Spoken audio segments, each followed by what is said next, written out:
With the 2022 midterms being an unexpectedly good year for Democrats, some have been led to believe Democrat Ohio Senator Sherrod Brown has a good chance to be re-elected. Today we will see who should challenge Brown and where each candidate stands on the issues.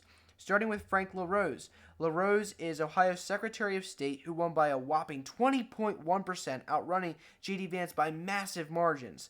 LaRose is pro-Second Amendment, anti-abortion, but LaRose is very weak on Ukraine. He traveled there using Ohioans' money. LaRose wants Americans to fund Ukraine. Yet another bad thing about LaRose is he unconstitutionally moved the Ohio primary elections due to the Ohio State legislature not passing maps. Next up is Congressman Warren Davidson. Davidson has been in the House since 2016, after he won the special election from former Speaker John Boehner, a very significant upgrade over the former Representative Boehner. Davidson is moderate on the House Freedom. Davidson is a member of the House Freedom Caucus. He is America First, pro-Second Amendment, and anti-abortion. He supports a strong border, earning him an 81% grade by Numbers USA. Davidson would most likely get the Trump endorsement. Matt Dolan, who placed third in the Ohio Republican primary in 2022, would be far the most moderate candidate. He would essentially be Rob Portman 2.0. Dolan is very moderate on abortion and the Second Amendment. Dolan, like LaRose, is a Ukraine shill. Dolan is so bad on abortion, he earned himself a 50% approval rating by Planned Parenthood in 2018.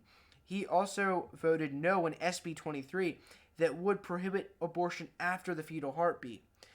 Out of the three, LaRose would be the most electable. With that being said, Davidson would be the best on an issues point of view. Dolan would most likely underperform in key rural counties, but most likely all three would defeat Brown in a general election. Sherrod Brown has a 35% chance of re-election at the time of this video. Brown tries to be moderate. Here's the thing: Brown isn't moderate. He tries to claim to be one. He doesn't claim to be one. He is, on the other hand, he is Trumpian on trade, which is good. However, the media conflates him as one, though he never claims it himself. Right here is the graphs of how electable each candidate is. First off, Frank LaRose would be the most electable of the three Republicans, giving him about 51.4% to Brown's 47.8%, an easy pickup for the GOP. The second candidate is Matt Dolan. Like stated before, Dolan would be the most moderate, which results in a much, much closer race, giving Dolan 50.5% to Senator Sherrod Brown's 49.1%.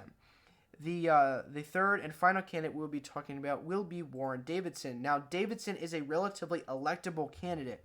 In this scenario, we have Davidson winning at 51.2% to Sherrod Brown's 48.5%. Out of all these candidates, Frank LaRose would be the best choice for the GOP to take the seat. Coming in second would be Davidson, who is not far behind LaRose. And finally, Matt Dolan. All three would be able to beat Brown, but some better than others. If all run, we could see a division in the Republican Party. This cannot happen. We saw this in the 2022 midterms, and look at where it got us. If the people of Ohio want to get rid of Senator Brown, they need to nominate LaRose. LaRose would be the best choice for the GOP at this point. Thank you all for watching. I hope you guys liked today's video. This was a collaboration between Rust Belt Elections and Old Line State Politics. The voiceover and thumbnail was done by Old Line State Politics. The results and graphs were done by Rust Belt Elections. Make sure to like the video and subscribe to both of our channels. With that being said, thank you, God bless, and God bless America.